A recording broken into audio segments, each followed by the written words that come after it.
get all those details later. I think it is doing its thing. Hi, Hi. how are you today? You're here, right? It's one of those days. I I'm glad. love it. Sorry, you cut out there just for a second. I said I'm glad to be here. Thank you. I am glad that you are here too. And some of you may know this amazing face that I am that is with us today. And I'm just checking to make sure that we're live and all as well. This is Melissa Kelley. Melissa Kelley is actually oh yes, we're live. Okay, I can do two things at once. Melissa Kelley is our grounded embodied coaching expert here on Team Wick. She is also the founder of Sacred She, which is her personal coaching business as well. And Melissa runs our associate coach program. And fun fact, she is a graduate of the program. And I brought her on here because, and I know she's probably going to be mad at me because I always say this. Melissa is one of the most powerful coaches I have ever met. Uh, she often holds me in my place and I've seen her like literally change people's lives with one question. Like, not joking. I feel like you have changed my life just through like one question. I can see all these pivotal moments. And I brought her on here today because I want to talk about why holistic practitioners make the best coaches. Because just your journey being a massage therapist, small town in New York, what happened as you own that coaching role, and also just how you show up with our community. We see like something happens when people shift from this I'm a practitioner, like I do Reiki or yoga or massage, to I'm a coach, and something happens in there. And so I wanted to just give voice to that and talk about that um, today. So welcome. Thank you. Hi. So why don't we just kind of tap in a little bit? We'll start with your journey. Where were you before coming into body mind coaching? Yeah. When I chose to be a massage therapist, there was a part of me that even in the beginning recognized that at some point in my journey, there would need to be a plan B. But it wasn't anything that I really put a lot of energy into. I just sort of understood that by the nature of the profession, the physicality of it, I was smart enough to understand that that would probably not be something that I would be doing, in my 60s. And I was in my early 20s when I went to massage school. Mhm. So I held that lightly, when I started my journey. And by the time, I believe I had been practicing for about 12 years by the time that I found you, by the time I found the Body Mind Coaching program. And in that 12 years, I had made my way through the gamut of like all the things. I started out, working, sort of filling in the hours for other practitioners inside their established businesses. I worked in a chiropractor's office for a little while. I did like seasonal massage at the mall to like sell gift certificates, chair massage, all the things. I had tried all the things. And I think one of the most important parts of my journey was when I landed in a alternative healthcare clinic. Um, it was there that I began to recognize who I really loved to work with, and that there was something more to my work that people were receiving other than just the hands on aspect. Um, and so, from there, I actually ventured out on my own, running my own business, which that's ultimately what led me to you was looking for that missing piece. I was working at all the angles I knew how to work, everything I'd learned in school about how to run a business. everything I'd learned in my journey up to Mm. that point, all the places I'd worked, all the bodies I'd been with, it just, things were not adding up for me the way that I wanted, um, in terms of running my own business. And I knew there was something missing. I knew that there was something, but I couldn't put my finger on what that something was. Yeah. And I totally agree with you because our journeys are so similar in that I felt that too. And like when I was building my business, I was like doing all the things that they tell you to do in the massage space. And there was just this thing over here that was like, I see this, but How does it why come isn't it in together? the mix, Yeah, right? absolutely. Yeah. Absolutely. And can you maybe like tell me like what is this something more? Like if you had to put words or language around it, I'm curious what that something more is.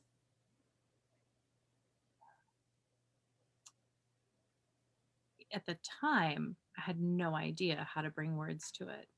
At this point, I can recognize that something more that was showing up in my sessions had to do with the space holding that I was doing for my clients. There was something in that where they felt safe, they felt at ease, they felt compelled to, share different parts and pieces of what was going on in their life, almost all relating to and regarding to stress. And as a practitioner, I understood that those what seemed like exterior pieces to my clients were very much related to the Hmm. pains and the strains that they were coming to the table with. Hmm. And I was extremely clumsy in my attempts to, communicate the body mind connection, Hmm. to my clients. And so there was really almost as much or more Hmm. conversation present in my sessions, as there was body work. Yeah. And that in itself was a very like logistical issue in terms of time between clients and, just learning um, to honor my own energy, Yeah. how much I had to give in a day and Yeah. still feel, um, capable of having the energy to care for myself and also take really good care of my clients. Yeah. And it's I love this because there's like we go into this saying like, oh, this is the session and the holding space, and then there's this whole other layer of stuff. Like this is like it's the human layer. It's the I joke, and this might feel really trite, but I also think it's really true. When you touch people naked for a living, like there's a literal like uh boundary or a layer that comes off and they let you in, right? For you to touch somebody's shoulder, to touch somebody's back, it's like they're letting you into a part of themselves. And I think to build, for the best practitioners, one thing that you all do that you don't realize, like to establish that level of trust for somebody to let you into their tissues, they are also letting you into their lives. And it's natural for these things to come out. And I know I was taught in massage school, like, be polite, like do your intake, whatever. But I'm like, I'm seeing all this stuff happen. And I'm like, oh my God, this stuff is so important. But how do you handle that? Yes. Yeah.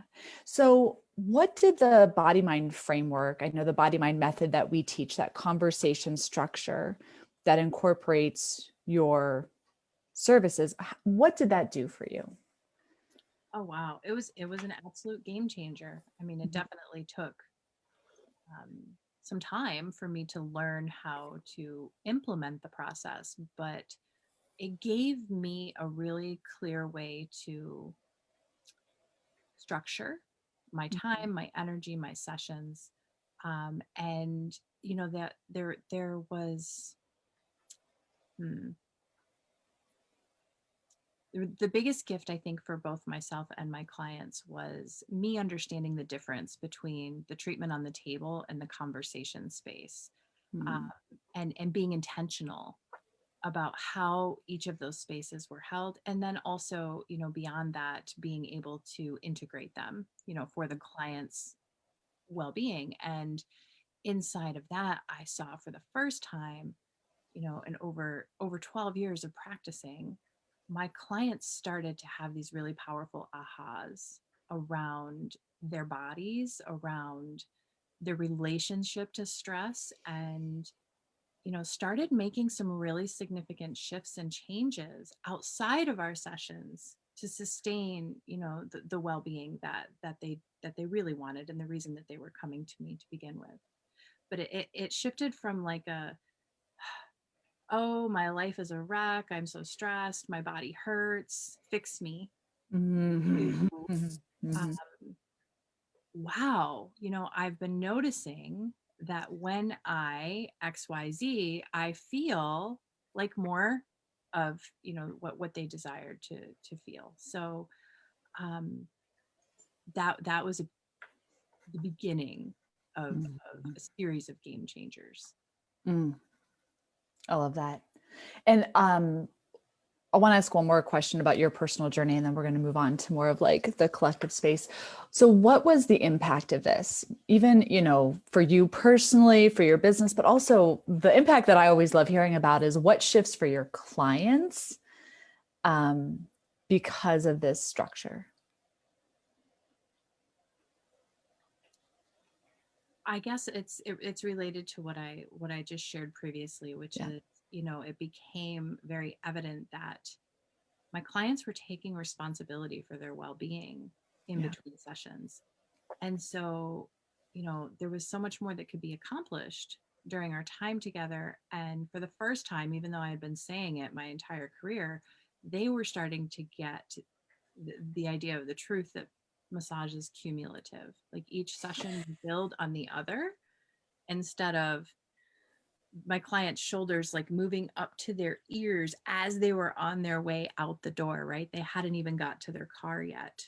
Yeah. Even if I may, like even the awareness of like, oh, like I'm sitting at my desk and my shoulders are up here. Maybe I could make a change. Like it's the stuff that is so obvious to us that I feel like we have said on repeat that it's like as soon as you understand the conversation structure, like it clicks for them, like we're taught like, work this way on a trigger point and this is how you release it, but we have to understand like how you talk to a client is how they start to release those mental knots, is how they start having those ahas.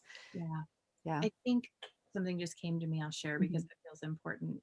Prior to having the training, and implementing the value of knowing like the structure of the conversation, I think all of the extra stuff that came in before someone would get on the table, it was just sort of like a dumping ground, like blah, Mhm.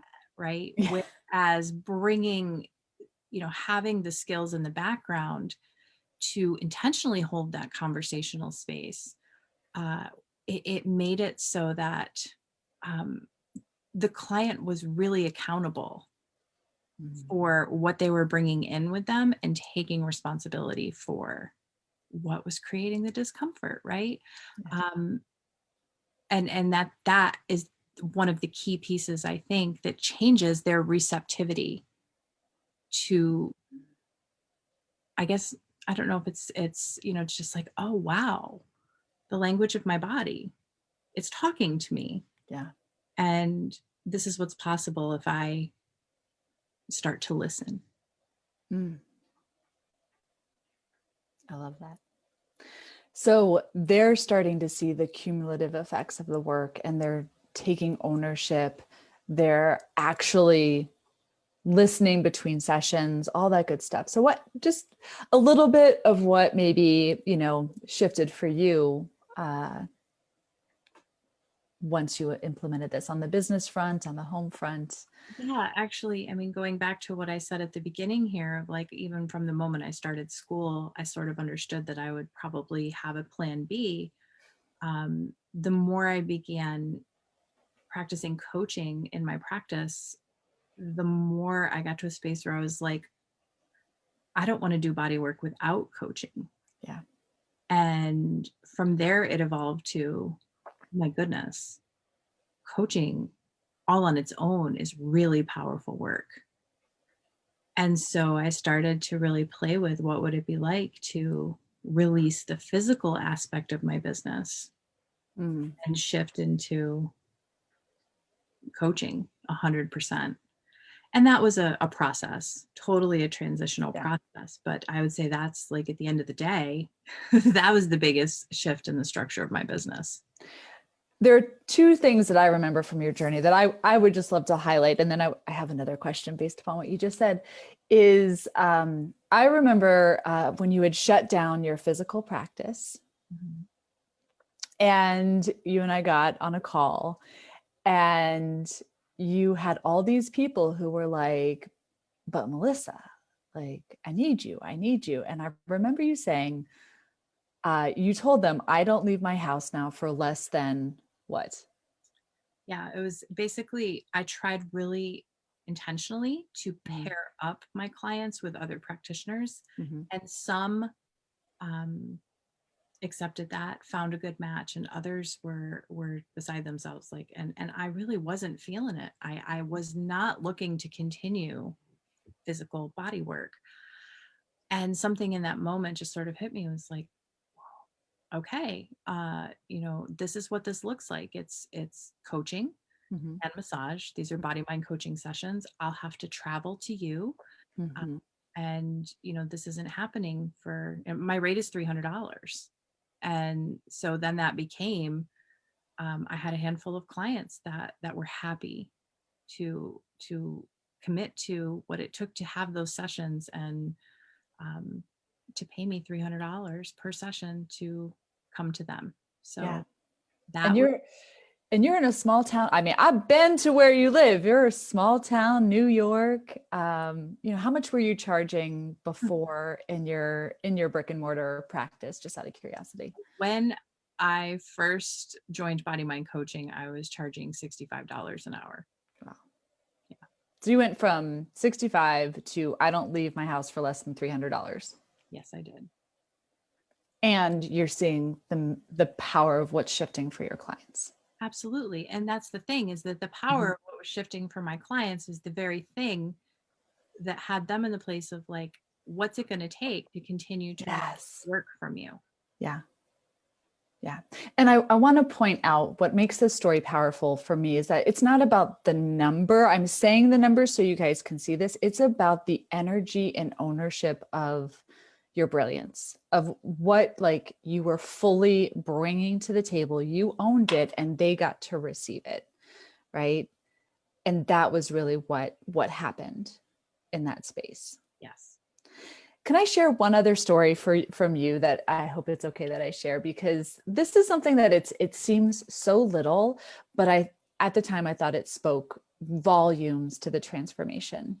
Because you mentioned one time, you're like, Laura, I went to the grocery store, I bought the big ass thing of Tide, and I didn't worry about the price. Can you share just a little bit about that experience? Because I know we sit here and again, we talk about the numbers. It's fun to hear, oh, I went from this much money to this much money, but it's like, we have another amazing coach who, she didn't start working until 11 a.m. and she had mornings with her kids. We have a lot of people who give up weekends, evenings, like all that stuff.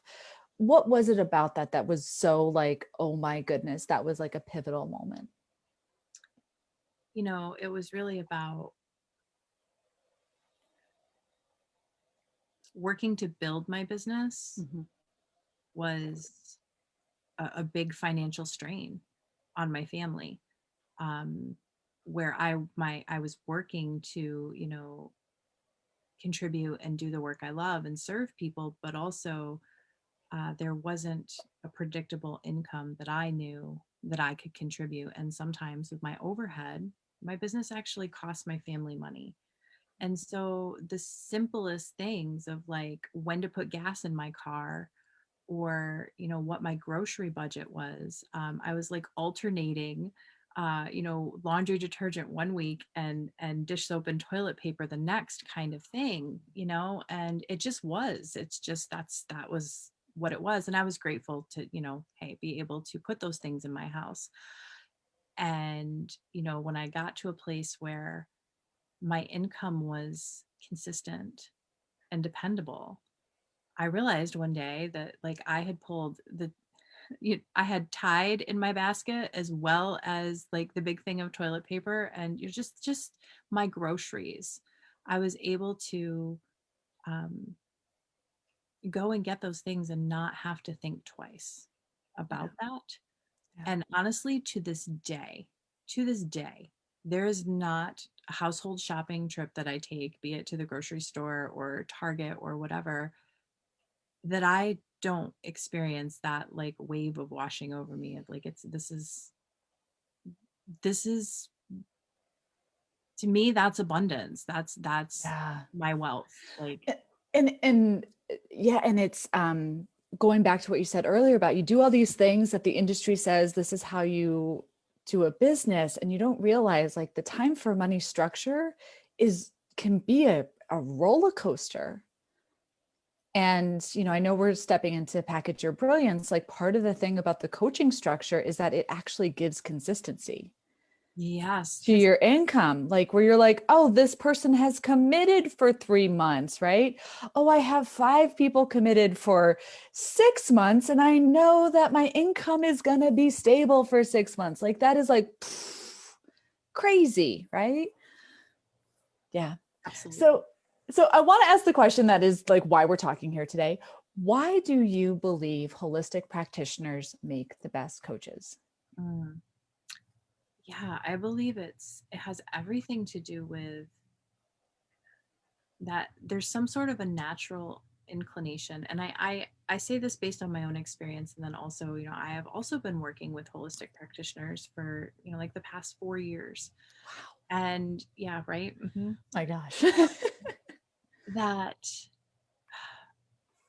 there's something that led us to the work that we do, to be the practitioners that we are, something that, maybe it was obvious, or maybe it was subtle, Mhm. but that something brings its magic to each session, that space holding thing that we do. And also, as you said, there's something really sacred in someone's willingness to be in space with you, and let you like touch them.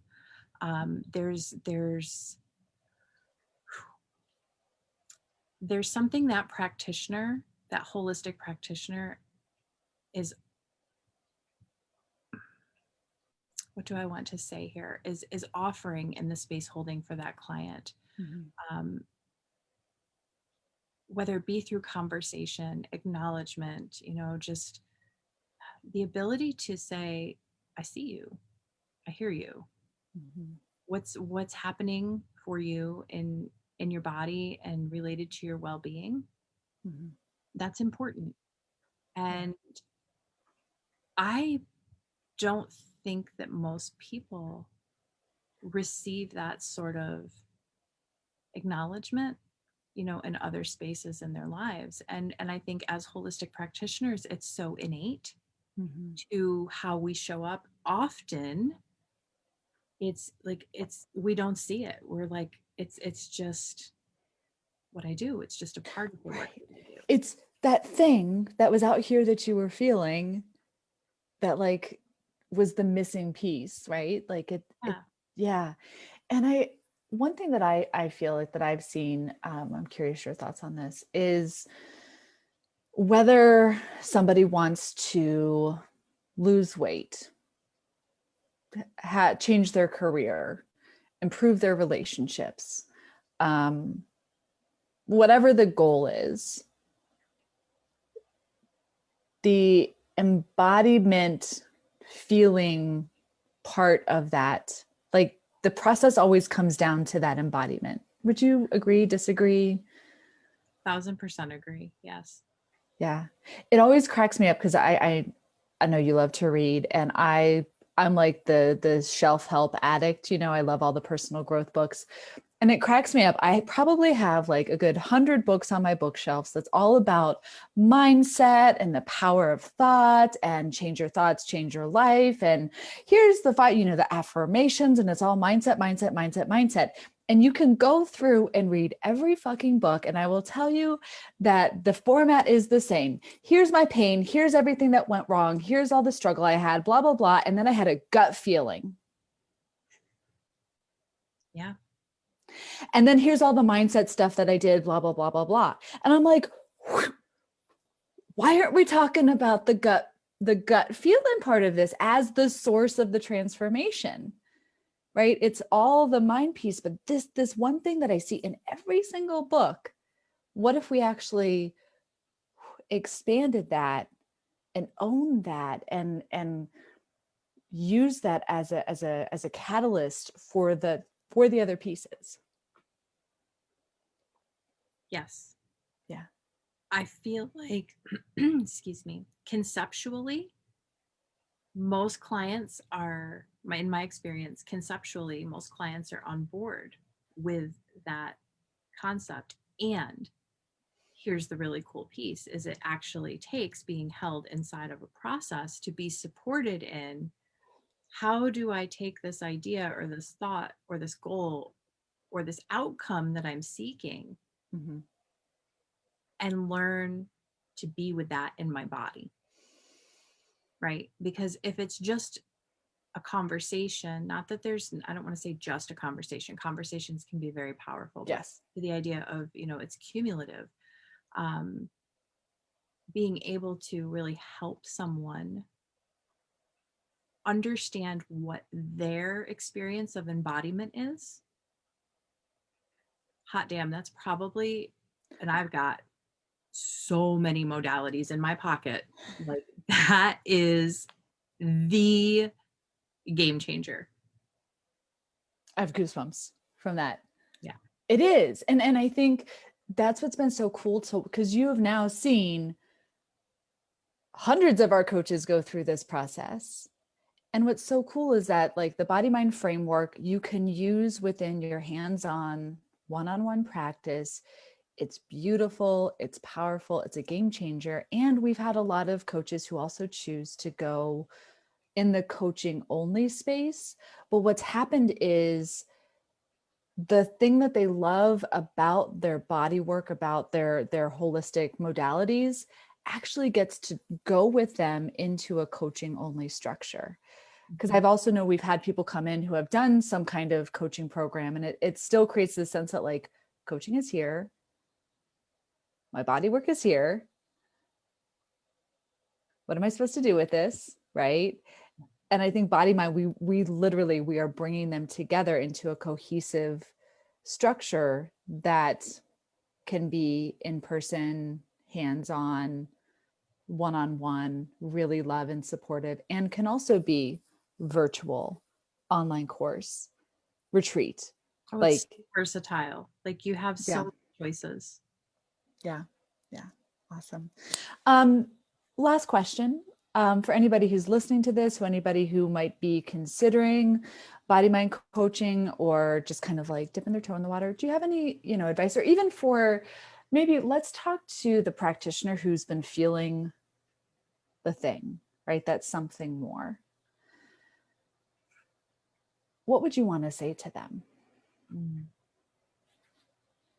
My sense is that if you are that practitioner that's feeling the something more, Mhm. um, it's maybe it's beginning as a whisper. You know, it's the something more, the tap on the shoulder. It's trying to get your attention. There is something more. Like there's a reason, and